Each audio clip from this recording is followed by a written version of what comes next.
Movie ബ്രാൻഡിലേക്ക് എല്ലാ മാന്യ പ്രേക്ഷകർക്കും സ്വാഗതം. ഒരു കാലത്ത് കേരളത്തിലെ ഏറ്റവും വലിയ വിദൂര പ്രദേശങ്ങളിൽ ഒന്നായിട്ടുള്ള ഒരു സ്ഥലത്ത് താമസിക്കുന്ന ഒരു വ്യക്തി, 67 വയസ്സുള്ള ഒരു വ്യക്തി ഒരു ലളിതമായ ചോദ്യം ഉന്നയിക്കുകയുണ്ടായി.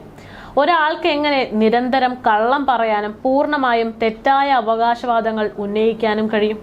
ഈ ചോദ്യമാണ് തെറ്റിദ്ധരിപ്പിക്കുന്ന പരസ്യങ്ങളുടെ പേരിൽ ഒരു സൗന്ദര്യവർദ്ധക നിർമ്മാതാവിനെയും അതിന്റെ ബ്രാൻഡ് അംബാസഡറായ നടൻ മമ്മൂട്ടിയെയും കോടതി വരെ കയറിക്കാൻ കാരണമാക്കി മാറ്റിയത്.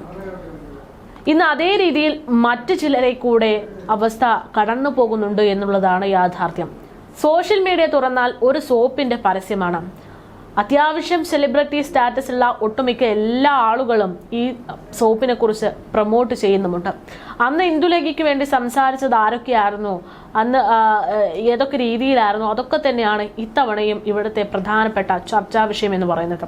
ബിഗ് ബോസ് കണ്ടസ്റ്റന്റ് ആയിരുന്ന പലരുമാണ് ഇതിൽ പ്രധാനമായിട്ടും ഈ പ്രൊമോഷൻ വർക്ക് ഏറ്റെടുത്തിരിക്കുന്നത് എന്നുള്ളതും ശ്രദ്ധേയമാണ്. ജാസ്മിൻ ജാഫർ, റംസാൻ തുടങ്ങിയിട്ടുള്ള നിരവധി ബിഗ് ബോസ് കണ്ടസ്റ്റൻസും അതിനേക്കാൾ ഉപരി ഒരുപാട് സിനിമാ താരങ്ങളും അതോടൊപ്പം തന്നെ ഒരുപാട് സോഷ്യൽ മീഡിയ ഇൻഫ്ലുവൻസേഴ്സും ഏറ്റെടുത്തിരിക്കുന്ന ഈ പരസ്യം പെയ്ഡ് പ്രൊമോഷനായിട്ട് അവർ പൈസ വാങ്ങി കൂട്ടുന്നുണ്ട്. എന്നാൽ ഇത് കണ്ട് പറ്റിക്കപ്പെടുന്ന ജനങ്ങൾ മനസ്സിലാക്കേണ്ടുന്ന ഒരു കാര്യം, ഒരു പ്രൊഡക്റ്റിന് എങ്ങനെ ഒരാഴ്ച കൊണ്ട് ഇത്ര വലിയ റിസൾട്ട് നൽകാൻ സാധിക്കും എന്നുള്ളത്. ഒന്നും മനസ്സിലാകാത്ത ജനങ്ങൾക്ക് മുന്നിലേക്ക് ഒരുപാട് ടെക്നിക്കൽ വേർഡുകൾ എടുത്തിട്ട് ഇത് അത്തരത്തിൽ ചർമ്മം സംരക്ഷിക്കും എന്നൊക്കെ പറഞ്ഞുകൊണ്ടുള്ള ഒരു പരസ്യമാണ് നമ്മൾ കണ്ടുകൊണ്ടിരിക്കുന്നത്. ഈ പരസ്യം എന്നതിനേക്കാൾ ഉപരി ഈ പറയുന്നത് പോലെ ഒരു പ്രശ്നമായി മാറിക്കഴിഞ്ഞാൽ ഇവരൊക്കെ ജയിലിൽ കിടക്കേണ്ടി വരും. അല്ല എങ്കിൽ ഈ പറയുന്നത് പോലെ മമ്മൂക്ക കയറിയതുപോലെ കോടതി വരാന്തകൾ കയറി ഇറങ്ങേണ്ടുന്ന അവസ്ഥയിലേക്ക് എത്തും എന്നുള്ള ഒരു രീതിയിലേക്കാണ് കാര്യങ്ങൾ പോകുന്നത്. എന്തായാലും ഈ സോപ്പിനെ സംബന്ധിച്ചുള്ള ഈ പരസ്യം ഇപ്പോൾ സോഷ്യൽ മീഡിയയിൽ വൈറലാകുമ്പോൾ ജാസ്മിൻ ജാഫറെ പോലുള്ള നിരവധി ഇൻഫ്ലുവൻസേഴ്സ് വലിയ രീതിയിൽ ചോദ്യമുൾമുലയിൽ നിൽക്കുകയാണ്. എന്തിനാണ് ഇങ്ങനെ കള്ളങ്ങൾ പറഞ്ഞ് പ്രചരിപ്പിക്കുന്നത് എന്നുള്ളതാണ് ചോദ്യം.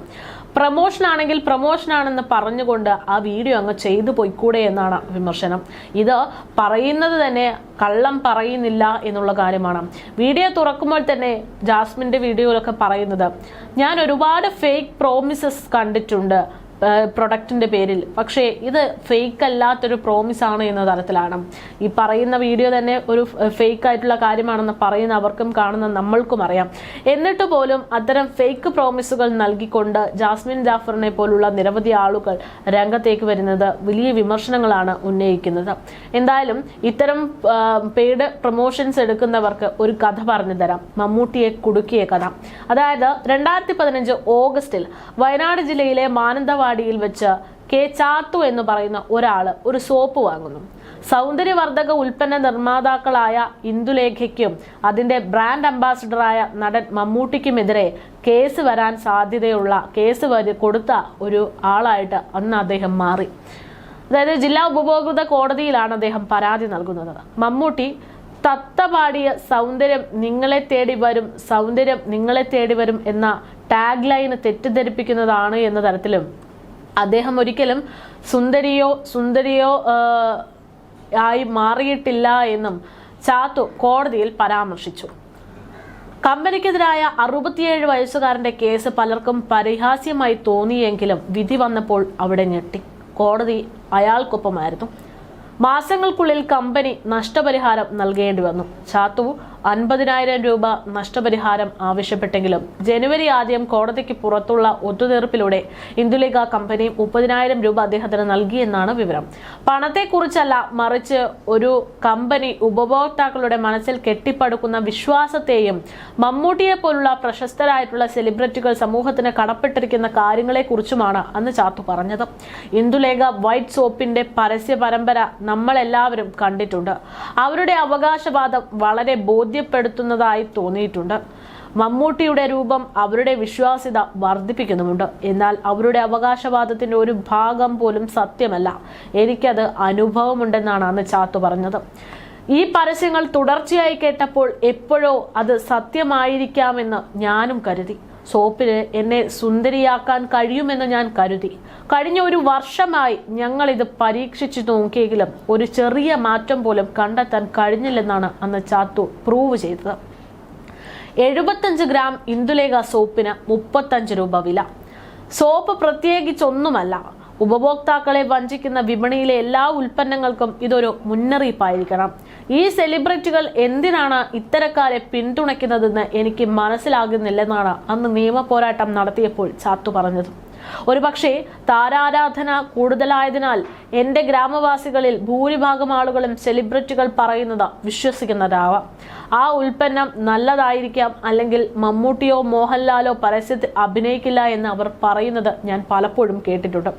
പല ആരാധകരും അവരുടെ സെലിബ്രിറ്റികളെ വിശ്വസിക്കുന്നു. അതിനാൽ അവർ സമൂഹത്തോട് കൂടുതൽ ഉത്തരവാദിത്തമുള്ളവരായി മാറണം എന്നാണ് ചാത്തു അന്ന് പറഞ്ഞു വെച്ചത്. തെറ്റായ അവകാശവാദങ്ങൾ ഉന്നയിക്കുന്ന ഉൽപ്പന്നങ്ങൾക്കെതിരെ കൂടുതൽ ആളുകൾ രംഗത്തെത്തണമെന്നും അന്ന് അദ്ദേഹം ചൂണ്ടിക്കാട്ടി. ഇന്ദുലേഖ ഒരു ഉദാഹരണം മാത്രമാണ്. നൂറുകണക്കിന് ഉൽപ്പന്നങ്ങൾ ഇതുതന്നെ ചെയ്യുന്നുണ്ട് എന്നത് ഉറപ്പാണെന്നും ഇതിനൊരു പരിഹാരം വേണം എന്നുമായിരുന്നു അന്ന് അദ്ദേഹം ചൂണ്ടിക്കാണിച്ചത്. എന്നാൽ ഇന്ന് അതേ അവസ്ഥയിലാണ് മറ്റൊരു സോപ്പ് ഇപ്പോൾ രംഗത്തേക്ക് വരുന്നത്.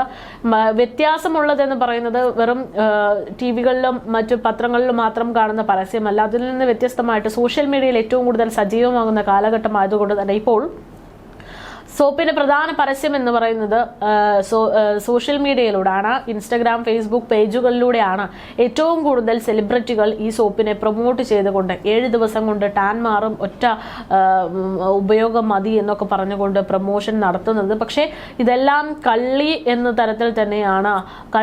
എന്ന തരത്തിൽ തന്നെയാണ് കാര്യങ്ങൾ ഇപ്പോൾ മാറി മറിയുന്നത്. സോഷ്യൽ മീഡിയയിൽ ഈ സെലിബ്രിറ്റികൾ അവരുടെ സ്ഥാനം ദുരുപയോഗം ചെയ്തുകൊണ്ട് ജനങ്ങളെ പറ്റിക്കുന്ന തരത്തിലായിട്ടുള്ള രീതിയിലേക്ക് പോകുന്നു എന്നുള്ള ചർച്ചകളും ഇതോടുകൂടെ സജീവമാകുകയാണ്.